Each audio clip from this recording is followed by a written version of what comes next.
On this episode, we learn how being kicked out of law school led Quinn O'Brien to pursue a career in advertising and ultimately work with some of the largest brands in the world.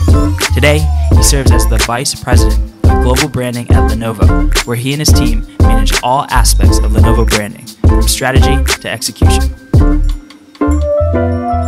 Our target market, our target demographic are going to be these up-and-coming, maybe recent college graduates who are entering the workforce and they're like, I have these humongous aspirations, but I don't really know what to do next, right? And I know that you have extensive experience speaking to high school and college students. I know some people at UNC Chapel Hill who told me you had spoken to Keenan Flagler, so you obviously understand that. But what we're looking to do is really uncover the mindset, the habits, the lessons that have really shaped you into who you are today. So not information that people could find on Lenovo's website or on your LinkedIn, if that makes sense. So I like to start just warming people up and go like all the way back and really trace, okay, how did they become the person that they are today?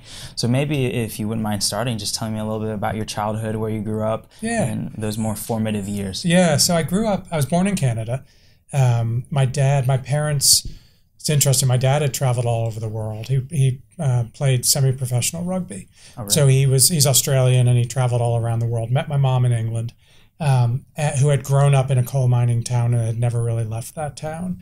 And then took her from there and they moved to Canada, got married, and I was born. So we were kind of transplants in Canada and only lived there for about 4 years.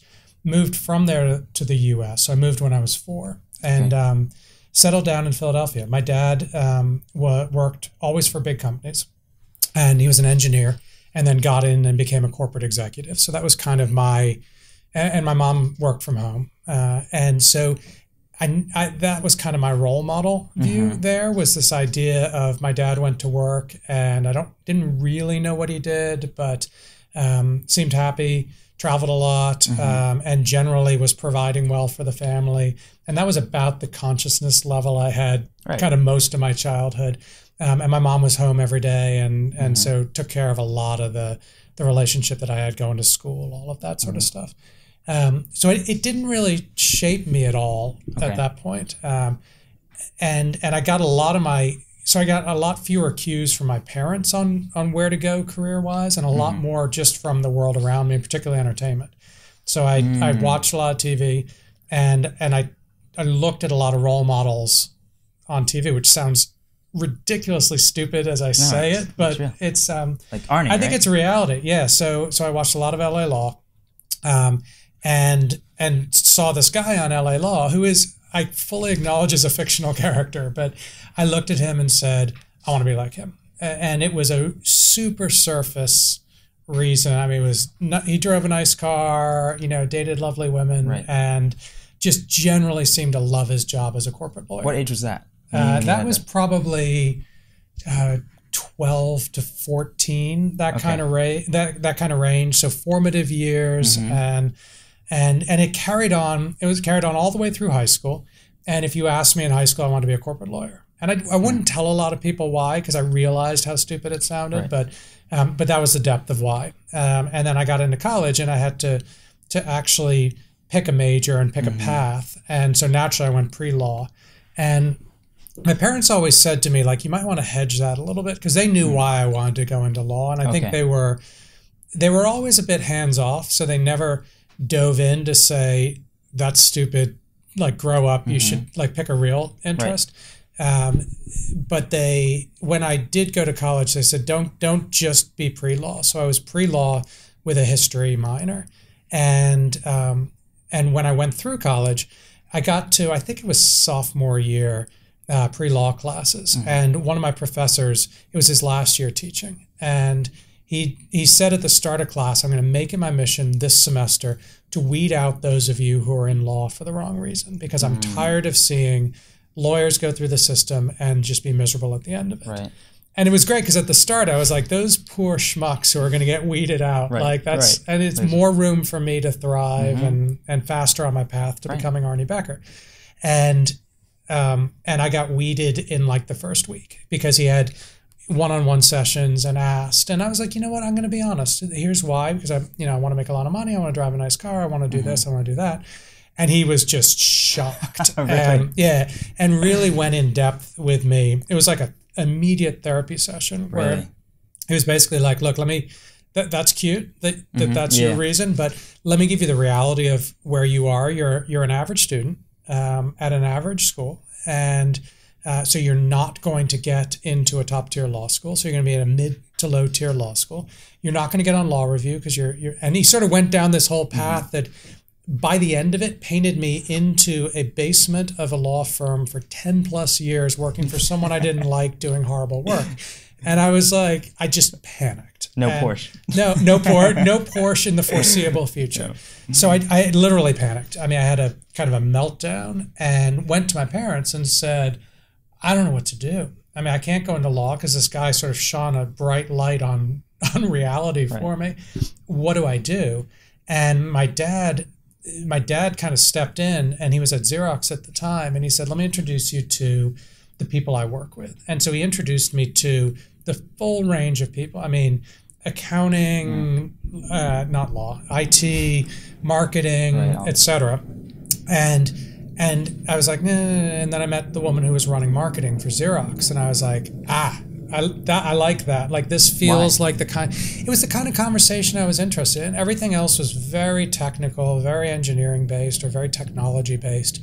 And she talked about consumers and about insights and about like trying to figure out how people use copiers and why they use copiers and why they like Xerox and like these things that were pretty intuitive and pretty almost psychological in how she looked at her job. And I said, I think I want to do marketing. And it was interesting because she said to my dad, she's like, he probably would be good in marketing, but not on the corporate side. Like, I definitely was not straight-laced in college. Understood. And I don't think I came across as being, donning a suit and going straight into a job. So she said, let me introduce him to my ad agency. And I went into the ad agency, and it was like I'd come home. Like, I'd never even thought about an ad agency. I didn't even have a concept of what that meant. And I walked into this guy's office who was the art director.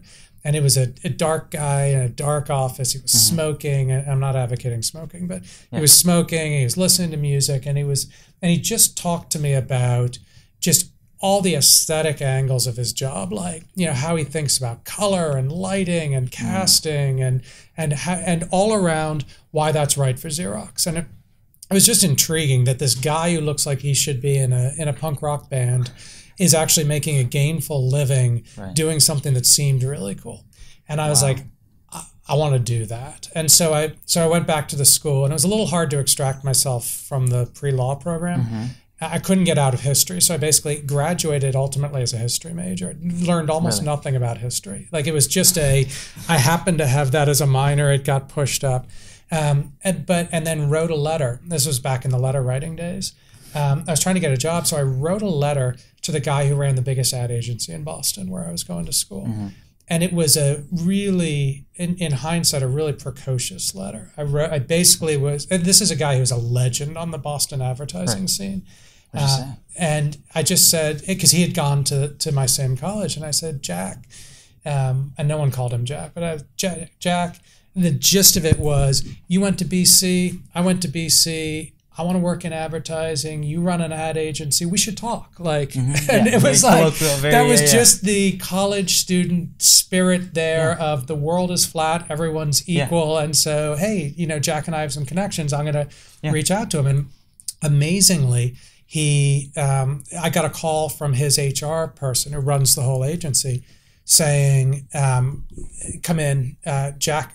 She was great. She goes, Jack doesn't want to meet with you, but he wants me to meet with you and see if there's a home for you here at this agency. And so I went in and I met with her, and it was intriguing because I interviewed with her, and I thought I was going to get into one of those dark offices with the music playing and everything. And she's like, here's what your role will be. And it's essentially like Excel, managing spreadsheets, tracking media billings and that sort of stuff. No colors, no pictures, no casting, no celebrities, no music, no dark rooms. Just a very bright, like fluorescent light and Excel spreadsheets. And I was like, oh God, maybe I made a mistake, but I was like, I'm going to go with it. And then she called me a week later and said, hey, I'm actually leaving this big agency that I'm at. and founding a small agency with a couple of people from here. And we have one client, we have office space, and we don't have much else. But I really liked our interview, and I'd love you to come over as a receptionist. And we talked about what the reception job was, and it was like greeting people, being the face of the agency. And I was suddenly like, oh, hang on, all right, this starts to feel more like what I want to do. So I went over, and I think I was employee number 4 at this agency that started up. And it was great. I did everything in the agency. Like I answered the phones, I did the door, I did client service, I did creative, like I was doing casting and all that, because there were no other, it was a total startup, and they were basically just like, all right, we got a new client, get the guy at the front desk. All hands on deck. Yeah, exactly. So I was writing copy, I was doing ads, like it was really cool. And it was this will way date me, but it was pre-email. Okay. So I was doing things like the faxes would come through and be all shriveled up, and I'd flatten them in phone books and stuff like that. And I was spray mounting ads to boards and stuff. So it just gave me an amazing, very thin, but foundation in what advertising is all about. Wow. So tell me a little bit about the transition, the natural transition. You just told me you were around doing marketing and experiencing it hands-on before we had email, before we had paid ads. Yeah. So tell me a little bit about the transition as someone who's been in it for, at this point, several decades. It was crazy. I mean, I think the biggest thing I've seen change is the pace, because pre-email, we relied on FedEx, basically. And so when FedEx left, you're kind of done. There's nothing else you can do. So the FedEx guy goes and everyone goes home. And then you wait the next morning for the call from the client when they receive the FedEx package and see what you've sent them. And so it was much more, your days in between FedEx drop-off and pickup were crazy. But after that, there wasn't that much. It's like when the market closes on Wall Street. It's like you go home. Like there's not too much you can do. And then the next day you run like hell into your job and really work hard. So for me, maybe not the pace, but like the work-life balance was really different back then, because you had mornings, you had evenings, and it was really realistic. And the expectations of what you can deliver when were much more realistic as well. So I think it was I'd say a bit of a healthier environment back then in terms of just work-life balance. But the ease of doing things, it was much harder back then. I mean, if you can imagine pre-email, like you wrote letters, and you would fax a letter, and then if you wanted to send something physical, you'd FedEx a physical thing. So I mean, it was, and then from an advertising perspective, it was print ads. I remember when I went to work at my next agency, there was one of the biggest, most profitable businesses was the Yellow Pages business. And it was creating ads for companies in the Yellow Pages so that they knew, so that people could find your business, because there was no internet. There was no World Wide Web at that point. Okay. Or it hadn't been adopted. So it was way back. Wow, okay. So that was the second role after you were working at the startup. Then you had this one. So I did the startup, and I saw it go really big and then go really small, because we lost one of our huge clients, and then start to go really big again. And I'd been there about 2.5 years, and I just hit that point in my career where I was going, I've kind of got this. And anytime, like I can see it all coming. Like I've been doing the job, and even though it was a really disparate job that I was doing, I'd gotten promoted a bunch of times, but I was still looking at it going, I'm comfortable. Like I can see this, like I know what's happening. And I've noticed through my career that it's at that point when I do something different. Like I don't like being comfortable. I don't like that, which is really, I really wish I did, because it's wonderful to be comfortable and everything. But I hit that point where I was like, all right, I got to go figure out what it feels like to work in a big established agency.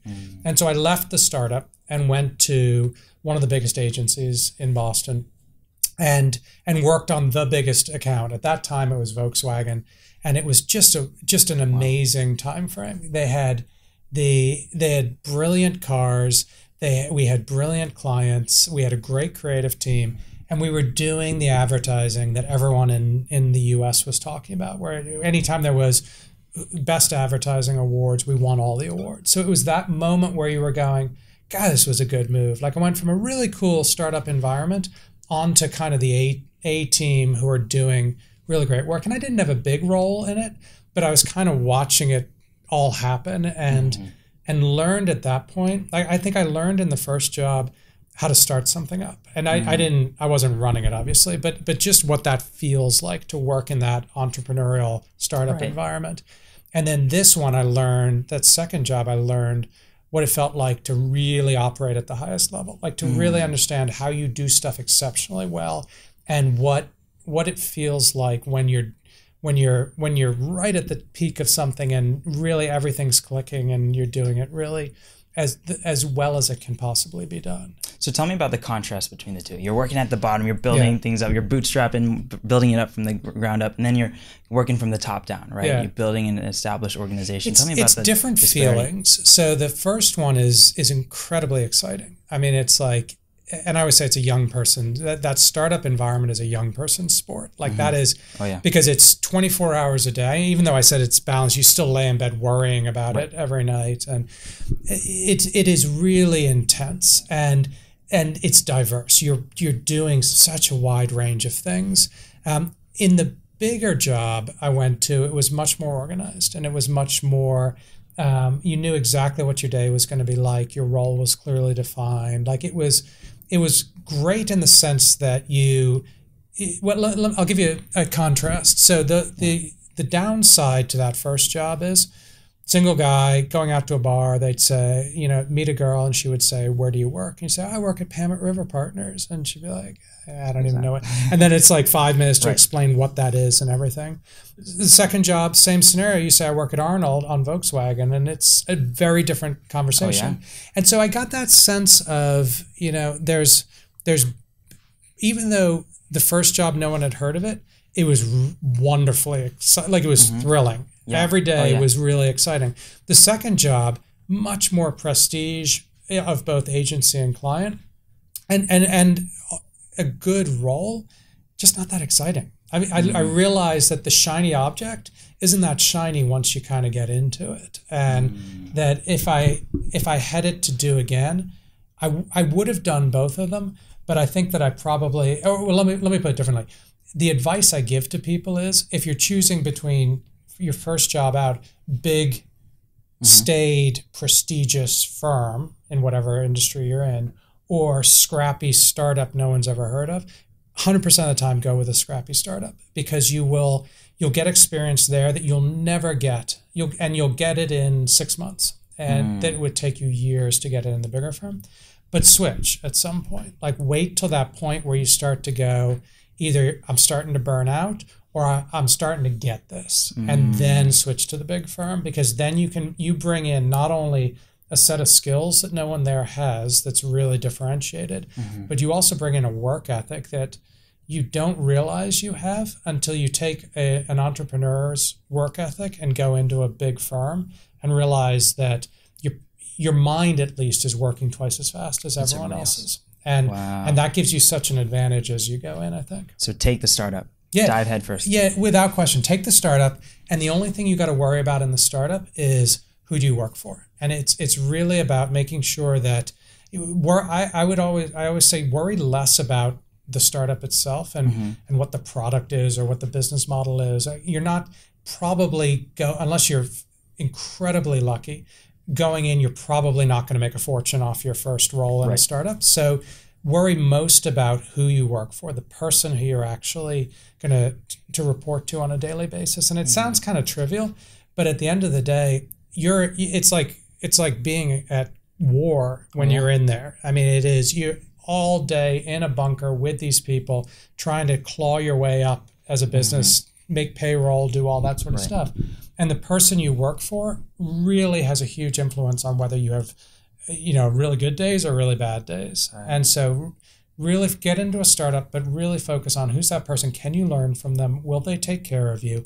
And will they help you to manage your career? Can you have a human relationship with them so that they realize that you're scared, you're inexperienced, but you're hungry and you're there? And can they help you to shape that into, a real working professional that can then go transition into something bigger? I like that a lot.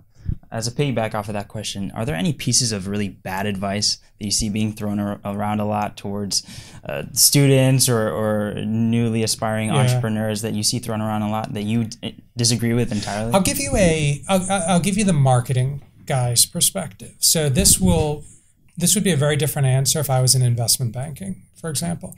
But I think the emphasis on what school you go to, how your grades are, and what your major is, and whether you have an MBA or not. I think there's way more emphasis on that, or way more stress in college students' mind than is valued by the people who are actually going to hire them for their first jobs into marketing.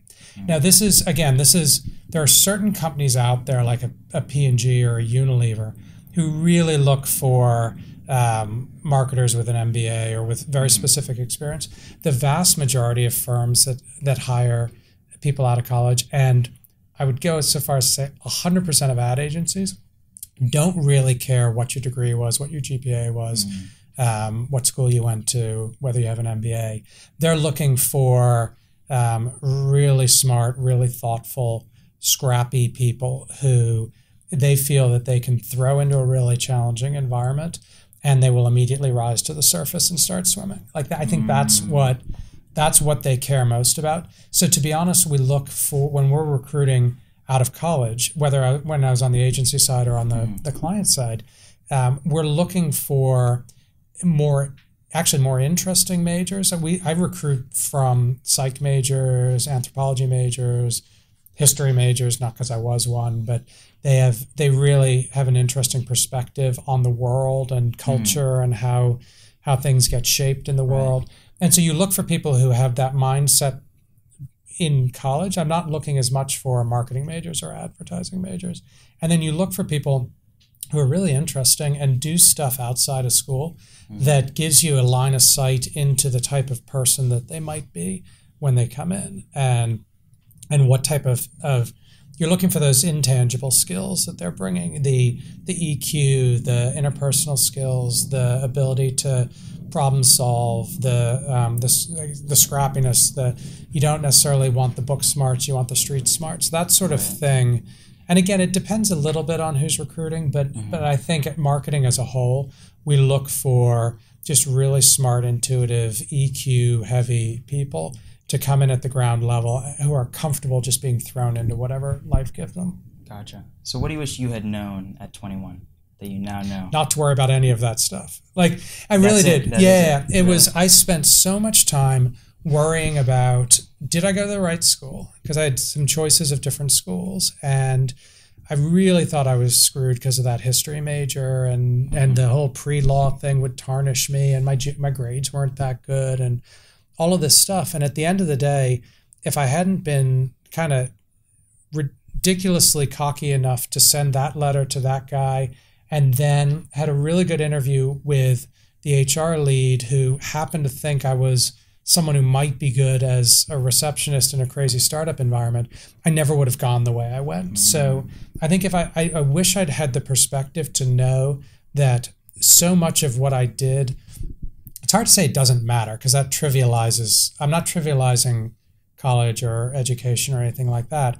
I'm just saying that the stuff that seems super important possibly might not be that important, and that a lot of what gets you into the right career for you is inside of you and is you, not all of the trappings around you that you feel. And I have kids now who are in 7th and 9th grade, and I can see the pressure starting there to go, what extracurriculars are you doing? Because colleges are going to look at that sort of stuff. And it may be true for college recruiting, but at the end of the day, when you go into a career, no one cares what you did in 7th grade. Like no one cares what you did in freshman year in college. So what advice are you giving them? Really spend a lot of time looking inside yourself and trying to figure out where you get energy from. Like what's the stuff, and I try to say it in not as geeky of a way, because they'll just tune out immediately if I say it like that. But really to focus on, what are you passionate about? Like what is the stuff? And even if it's, and I keep pushing them to go, don't discount anything. Like if you're passionate about animals, that's great. Like you can figure out, you don't have to be a vet Like you could, there are a ton of different places that could take you, but find the thing that you get when you wake up in the morning, you get really excited about, and you're young enough to figure out how to make a career out of that going forward.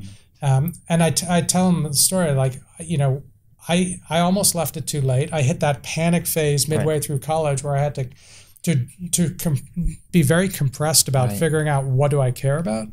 And they've got the runway now, so they can really start to get in touch with what are the things that they're passionate about. The other thing I tell them is, don't feel like if you say I'm passionate about animals, that you're locked into that and suddenly you're going to be a vet in college. Just be aware of yourself and where you get your passion from and all of that, because that's what that self-consciousness, that ability to really tap into who you are and what gets you going will serve you well, because it'll change as you get older, but you want to be consciously tapped into what gets you going. So what habits or practices do you employ so that you can be uncomfortable, be challenging yourself, be learning in every way possible? What extracurricular activities do you? Yeah, I think I'll give you two answers. One is a work answer, which is that I try not to say no to stuff, in a sense. Where there's a lot of stuff I'm invited to do here that that I probably could delegate, should delegate, should say no to, because it doesn't really fall into my purview and that sort of stuff. So I get invited to talk to a lot of people, either informational one-on-ones or talk to a group of people that you'd look at and go, I don't really understand the relevance of it necessarily, or I'm really busy and I don't really have time to go and do that. But making the time to do that, you get so much more perspective on the company, on the people, on the business, that I wouldn't give it up now. So anytime someone invites me to come and speak at a group, speak to them individually, I really try to do it, because even if you can't put together in your mind what's the relevance of this person in my world, what's my relevance to them, usually in half an hour or an hour you can figure it out, and it builds that view that I have of where I fit in this place, and it helps others to see where I fit in this place and make me and what I do and what my team does relevant to them. So I think that practice of just being really open to things that at first sniff don't seem relevant, but yet follow them through. And you know, a bunch of times you'll come out of it going, yeah, I still don't know why we met. But that's fine. At least you gave it a shot and everything like that. And then outside, I don't have a lot of time outside of work. Once you factor in my family and work, there's not a lot of time to do other stuff. I always laugh when people ask me about hobbies. Like, we have a habit when we go into big meetings, you go around the table and everyone talks about who you are, what you do for work, and what are your hobbies. And I'm like, it's basically my family. And so it's a lot of trying to really spend a lot of time with my kids. Like I said, my dad traveled a ton when I was a kid.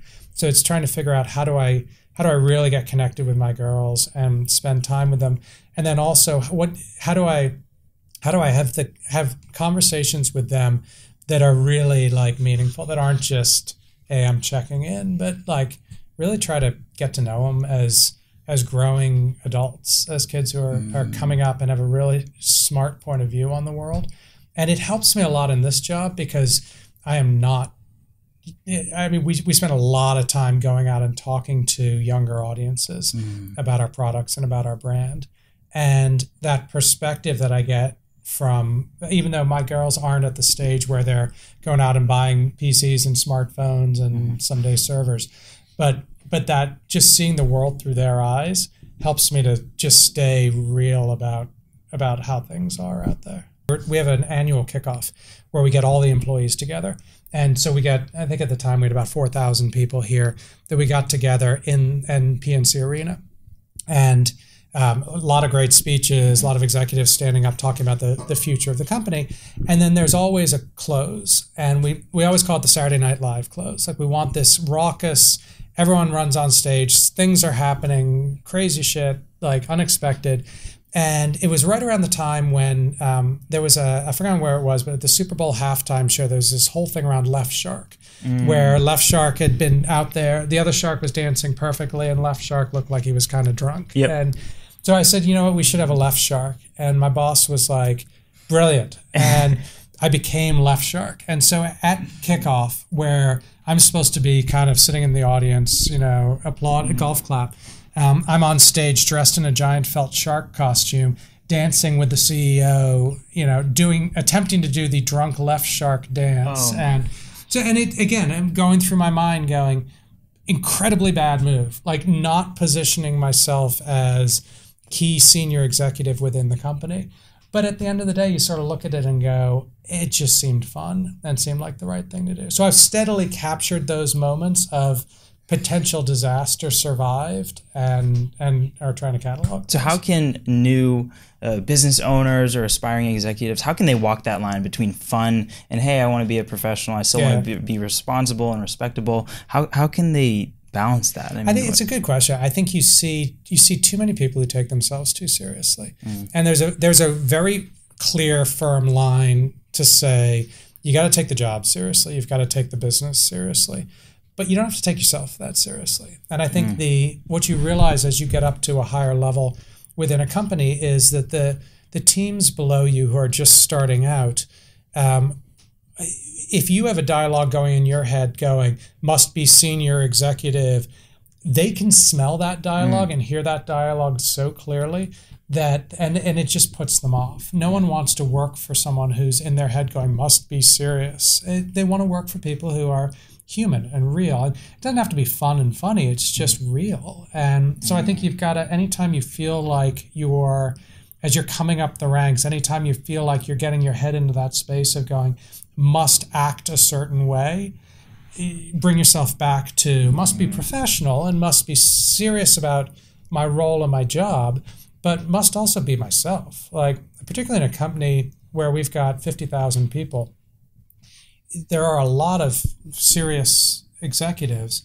You want to stand out and you want to be yourself. And I think it's important that people get to know you for who you are. Because at the end of the day, in the really tough times, like when you're on deadline or you've got an event coming up or something big is happening and you're all together, you don't want to be in the foxhole with, you know, serious senior executive. You want to be in with someone who's human and fair and kind and compassionate and all that stuff. So I think my advice would be just be yourself. Like take the job seriously. Don't take yourself seriously. Like always stay true to who you are, what makes you real, and if that's funny, fun person, great. If it's not, if it's geeky, you know, cool person, go be geeky cool. Like whatever it is that makes you you, just be that and figure out. We always talk, it's interesting, we always talk about, because I'm in branding, we always talk about a brand as being the person who wears different clothes. You always look at it and go, Lenovo, when they walk into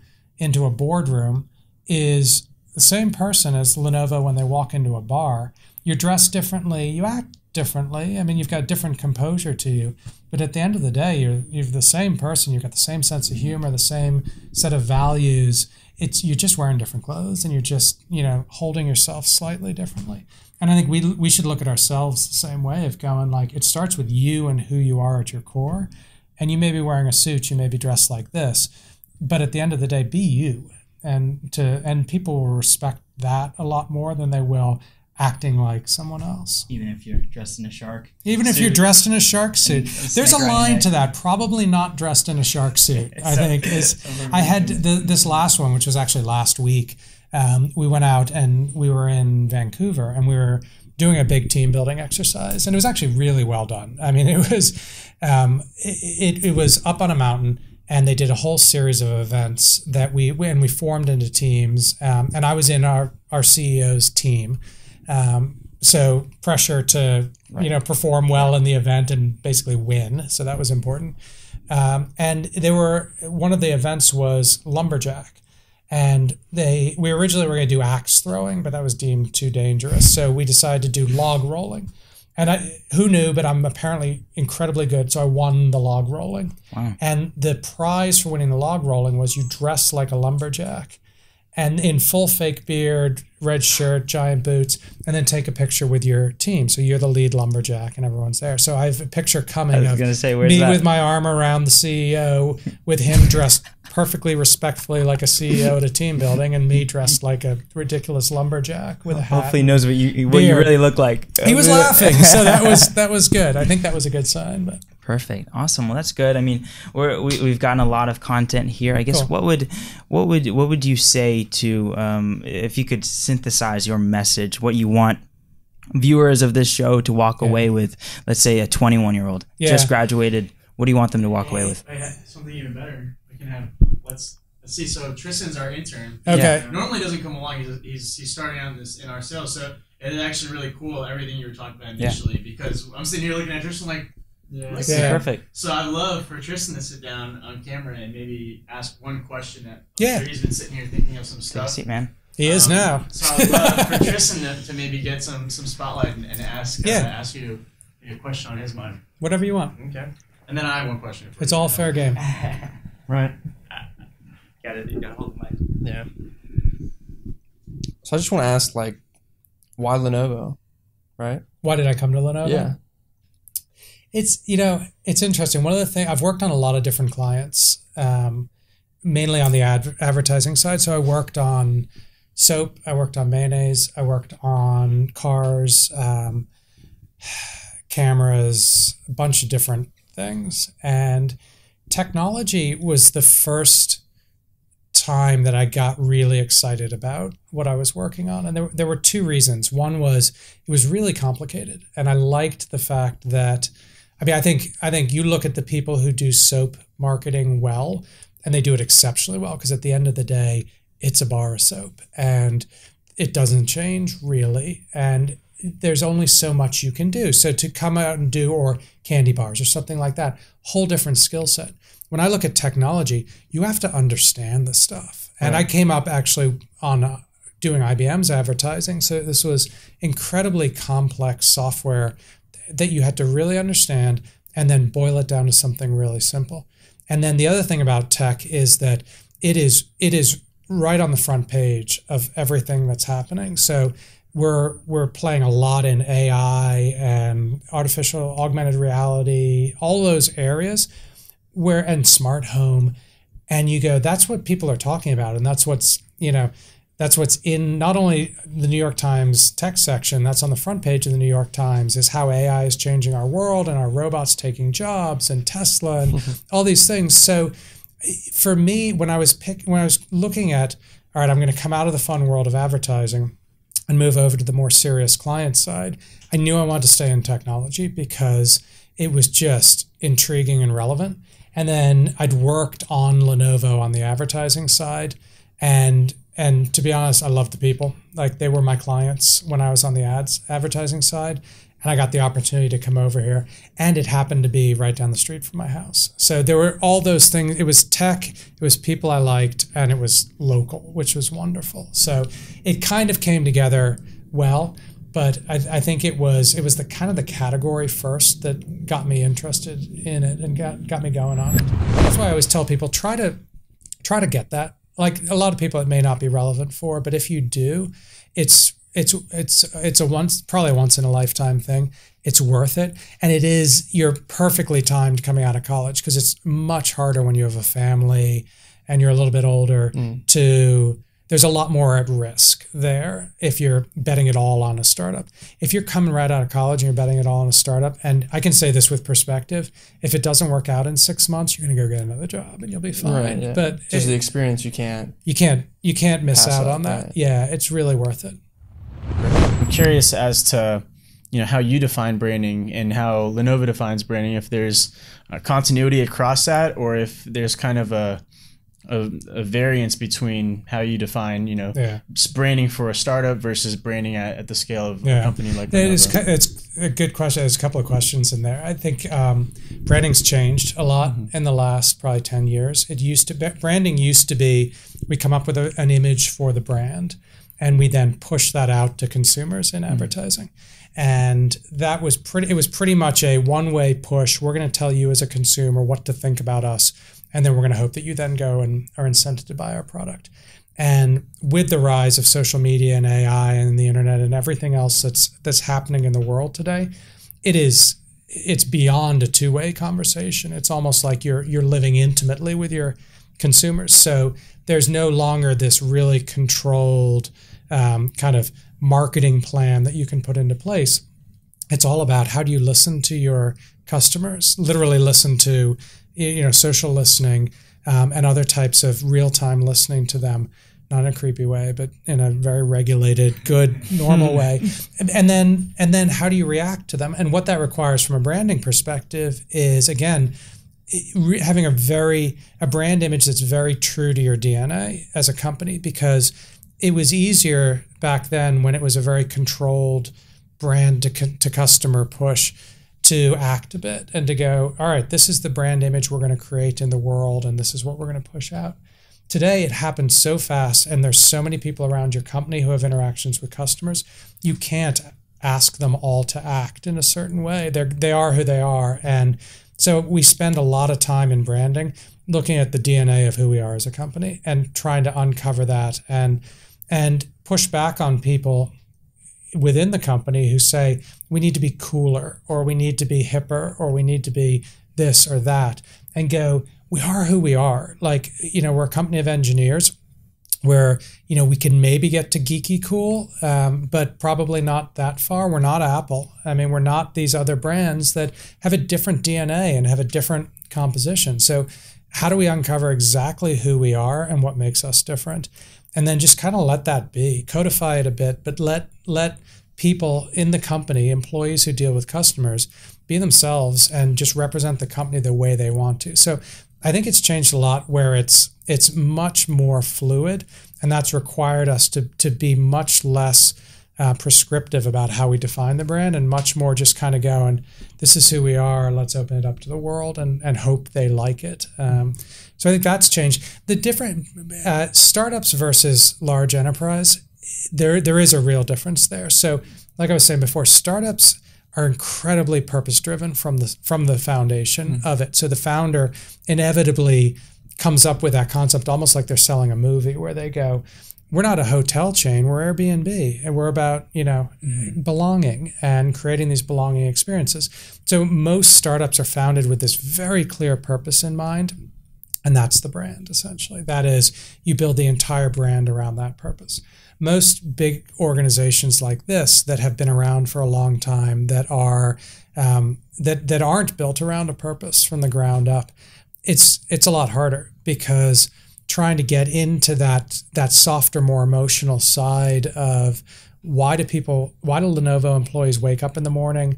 Why do consumers care that we exist? If we went out of business, would anyone care? Like if Apple went out of business, people would riot in the streets. If Lenovo went out of business, would they? And how do we get it to the point where they would? And so it's those more emotionally driven, softer things that you're pushing on in branding, going, we need a higher level purpose. It's a lot harder to embed that sort of purpose-driven thinking in a 50,000 person company of engineers who have never thought like that. So I almost feel like, I think startups have a lot that's harder than what we do, but I think from a branding perspective, it's easier because they are inherently built around a purpose.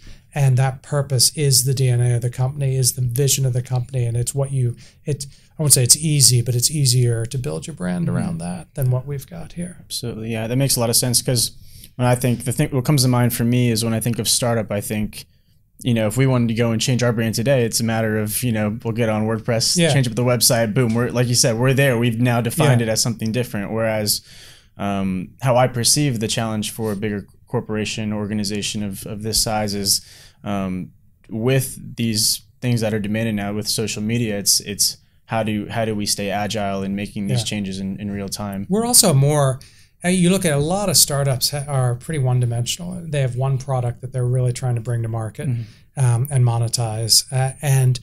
And whereas you look at us and we launch a couple of hundred products a year, we're in business all the way from phones to data centers. There's a lot more complexity and there's a lot more stakeholders who are looking at it going, hey, I have a perspective on what the brand should be about because I target consumers who are buying their first smartphone, or I target CIOs who are paying millions for a data center.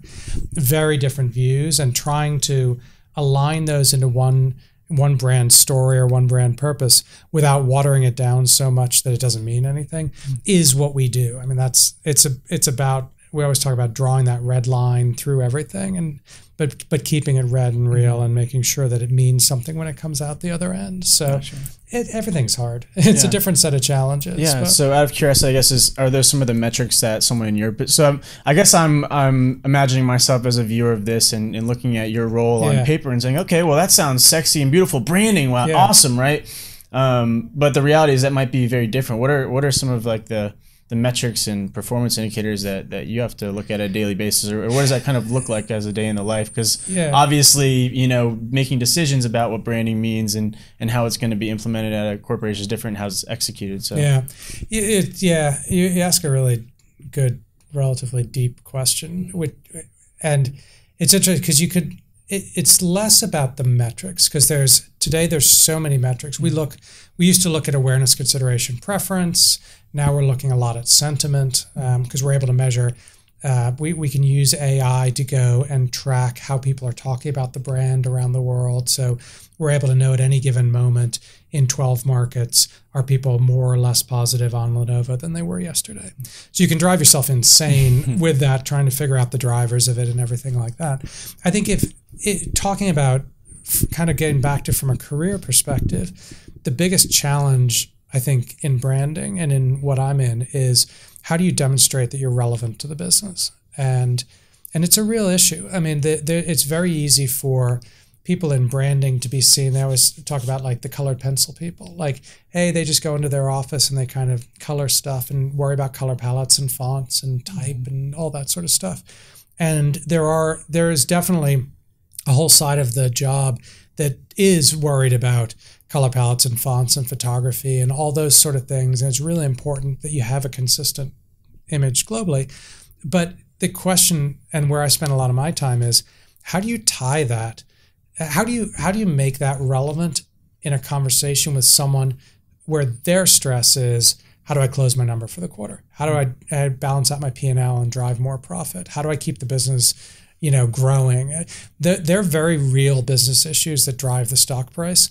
And a lot of what I try to figure out is not falsely, like not trying to create some sort of artificial dialogue, but how do I really make the stuff that my team does on a daily basis matter to the business people, so that they look at it and go, all right, you know who we got to call? We got to call the brand team, because they'll have a point of view on this that matters to how we take this forward. So it's interesting. I mean, it's almost like a liaison, so to speak, between the people in the trenches, and then kind of communicating that message to the It's an I view it as an important job that we do. It's easy for the business to look at it and go, oh, at the end of the day, it's just an expense. Like, why are we spending so much time worrying about how we brand things, how we name things, how we package things, all of those sort of things? And I shouldn't trivialize. I think people generally respect what we do, but it is a daily thought process to go, how do I make this relevant to the stock price, to the business, to the people who are driving the P&Ls? And that's a long-term process of getting them to respect you personally, to understand what you do, and then for you to make that link to go, it's not just about, hey, people like our brand more today. It's about, when people like our brand more for a sustained period of time, sales go up. And how do you show that correlation? So a bit of it's relationships. A lot of it is, how do you connect the dots on those metrics so that they go from brand metrics to business metrics? Awesome. Well, I think that kind of wraps up everything I had. And I think in some of the narration portion we'll do after is, what it sounds like is, in hearing your story, it sounds like you've been able to kind of take, it sounds like you have an ability to kind of have empathy towards a lot of different groups, and that you use that ability to connect dots in order to convey messages like that. It's kind of started at the agency, and it's worked itself up to now, obviously. Empathy is key in marketing. I think that's why I said you look for people with a high EQ coming into here, because a lot of it is, a lot of it is selling very emotionally driven stuff, whether you're in advertising and selling creative campaigns, or you're in branding and you're selling brand identities. And all of it is very easily viewed by people who are engineers, salespeople, business people as fluffy. And so you want people who can make that emotional connection with those people to at least get in the door, so you can then come in with a substance and say, it's actually not fluffy, it's driving the business, and here's how. So you need people who balance both of those, who think very practically from a business perspective of how to tie those two together, but also can make those emotional connections, so we're not just seen as the colored pencil people, but we're actually seen as people who are helping to drive the business. Absolutely. Awesome. Well, thanks so much, Quinn, for your time today. Yeah. Thank you, guys. Yeah, thank you so much. That's great.